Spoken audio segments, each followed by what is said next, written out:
آج ساری دنیا میں ایک شور کیا جا رہا ہے امت امت. کچھ ہمارے علماء بھی کہہ رہے ہیں کہ جو لوگ فرقوں میں پڑ گئے، یہ فرقے ہم نے تھوڑی بنائے، اہل بیت کو جو انہوں نے چھوڑا فرقے تو انہوں نے بنائے. اشرف الانبیاء کیا چاہتے تھے؟ من کنت مولا فہذا علی مولا، کہ علی سے جنگ کی جائے. یہ جو اشرف الانبیاء نے فرمایا یا علی لا يحبك الا مؤمن ولا يبغضك الا منافق، کہ علی تم سے کوئی محبت نہیں کر سکتا مگر یہ کہ وہ مومن ہو، اور کوئی بغض نہیں رکھ سکتا. بغض کی بات ہو رہی ہے جو اندر سے بغض ہے. وہ جنگ اور گالیاں تو بہت بڑی چیز ہیں. کوئی بغض نہیں رکھ سکتا مگر یہ کہ منافق ہو. اب اگر کوئی بغض رکھتا ہے، کوئی جنگ کرتا ہے، تو کیا کریں پھر اس کے ساتھ؟ وہ الگ ہوا ہے دین سے یا ہم الگ ہوئے دین سے؟ وہ الگ ہوا ہے اطاعت رسول سے یا ہم نکلے اطاعت رسول سے؟ وہ منافق ہوا ہے یا ہم ہوئے منافق؟ اچھا اب کیا کیا جائے؟ نہیں، اختلاف نہ کیا جائے. اس نے اختلاف کر کون رہا ہے بابا؟ یہ تو پتا چلے. امام حسین کو کسی نے قتل کر دیا، اس کو اور امام حسین کے مددگاروں کو برابر سمجھیں. آل رسول کا جس نے احترام کیا اور آل رسول کو جنہوں نے قتل کیا ان کو برابر سمجھیں تو فرقے ختم ہو جائیں گے. نہیں، فرقے واریت ختم کیسے ہوں گے؟ پتہ تو چلے. آج سوال پیدا ہوتا ہے کوئی مسلمان یہ کہے کہ شراب حلال ہے یا فلانے جنسی گناہ حلال ہیں، یا مثال کے طور پہ کہے کہ سیم سیکس میرج حلال ہے، تو کیا کریں؟ یہ فرقہ بنا کہ نہیں بنا؟ یہ الگ ہوئے کہ نہیں ہوئے؟ نہیں، ہم بھائی ہیں. اچھا بھائی ہیں تو کیا کریں ہم؟ یعنی جو یہ کہہ رہا ہے مان لیں یا ڈیبیٹ کریں؟ مان لیں. یعنی ہم یہ کہیں کہ اس نے شراب کو حلال قرار دیا ہے، یہ اور ہم دونوں برابر ہیں. اس نے اس گناہ کو حلال قرار دیا ہے، ہم دونوں برابر ہیں. اس نے حرام طریقے سے شادی کو جائز قرار دیا ہے، ہم دونوں برابر ہیں. کیا یہ وہی سب کچھ کہہ رہا ہے جو رسول اللہ کا دین ہے، یا کیا کہنا پڑے گا؟ کہنا ہوگا نہیں غلط کہہ رہا ہے. اچھا غلط کہیں گے تو ناراض ہوگا کہ نہیں ہوگا؟ اب اگر یہ پاور میں ہے تو ہمیں مار بھی سکتا ہے. اچھا یہ امت رسول اللہ ہے کہ نہیں ہے؟ تو یاد رکھیں امت کے معنی ہوتے ہیں کوئی بھی گروہ، کوئی بھی قوم.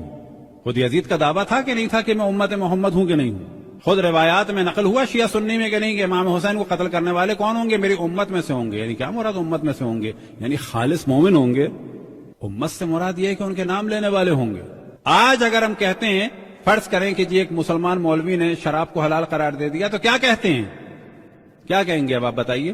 ایک مسلمان نے شراب کو حلال قرار دیا. طالبان کو، القاعدہ کو، ان کو کیا کہیں گے آپ؟ یعنی باخن پوچھا جائے کیا کہیں گے؟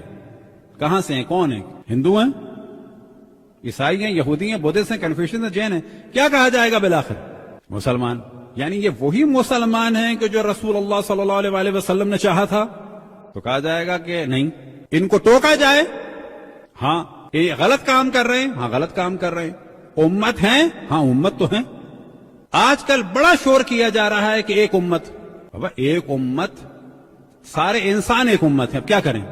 تو یاد رکھیں کہ یہ اس وقت زبردست قسم کا میڈیا پہ ہمارے اور دوسرے لوگ، اور سارا گھوم پھر کے جو آ کے مسئلہ ختم ہوتا ہے وہ آتا ہے کہ اہل بیت کی حمایت میں شدید نہ ہوں اور اہل بیت کی دشمنوں کی مخالفت میں شدید نہ ہوں، باقی ہر چیز میں شدید ہو جائیں.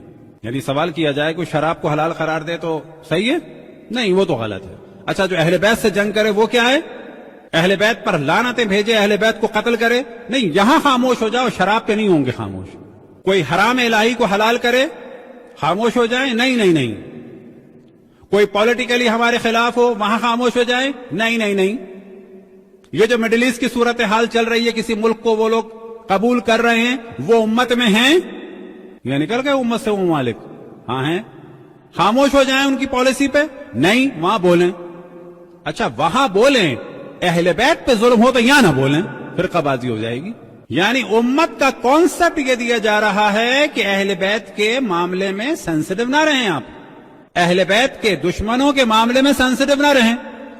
پولیٹیکلی سینسٹیو ہوں، ممالک کے اعتبار سے سینسٹیو ہوں، بلاک کے اعتبار سے سینسٹیو ہوں، آپ امت ہیں. اہل بیت کے معاملے میں سینسٹیو ہوئے تو یہ فرقہ بازی ہے.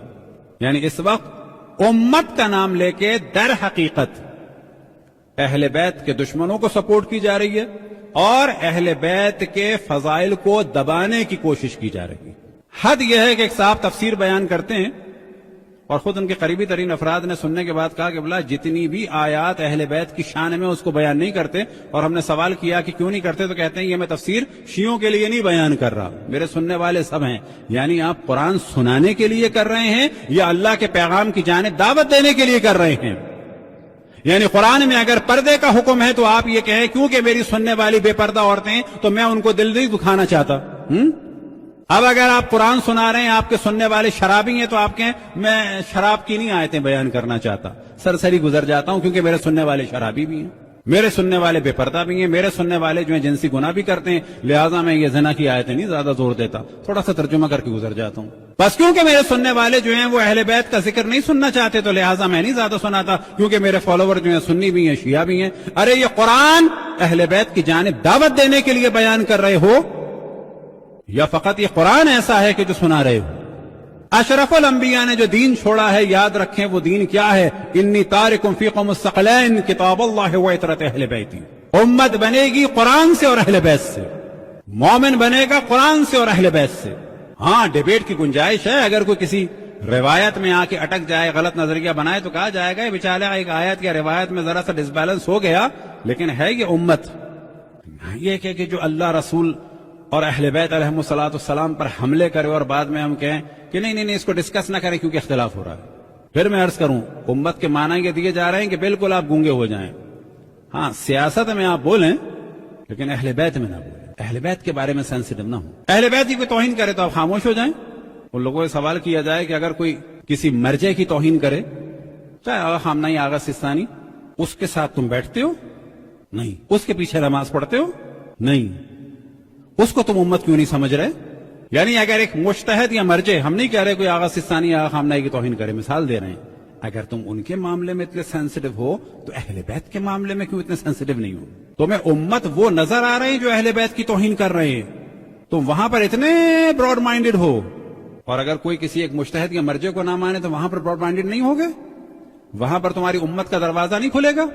تو پھر تیسری دفعہ عرض کروں کہ امت کے نام کو اہل بیت کے ذکر کو چھپانے کے لیے یا امت کے نام کو دشمنان اہل بیت کو ایکسپوز کرنے سے بچانے کے لیے اگر مس یوز کیا جائے تو ایسی کسی امت کے شور کو ہم قبول نہیں کرتے۔ امت بنتی ہے قرآن سے اور اہل بیت سے۔ امت ہے در حقیقت رسول اللہ کی ذات مقدس کی تبع۔ رسول اللہ سے اگر محبت ہے تو پھر قرآن بھی ہے۔ قرآن کا دار و مدار رسول اللہ پہ ہے، آل رسول کا دار و مدار رسول اللہ پہ ہے، ذات جو مرکز ہے، محور ہے، وہ رسول اللہ بھی ہے۔ انہی سے ہمیں قرآن ملا، انہی سے ہمیں اہل بیت ملے، اور وہ بتا چکے کہ جو علی سے محبت کرے گا وہ مومن ہے، جو علی سے بغض رکھے گا وہ منافق ہے۔ وہ بتا چکے کہ انی تارکم فیکم الثقلین کتاب اللہ و عطرت اہل بیتی ما ان تمسکتم بہما لن تضلوا ابدا۔ میں تمہارے درمیان دو گرا قدر چیزیں چھوڑ کے جا رہا ہوں، ایک کتاب خدا، دوسرے میرے اہل بیت۔ جب تک ان دونوں سے وابستہ رہو گے کبھی بھی گمراہ نہ ہوگے، یہاں تک کہ یہ دونوں میرے پاس حوض کوثر پر پہنچ جائیں گے۔ امت واقعی صراط مستقیم قرآن و اہل بیت ہے۔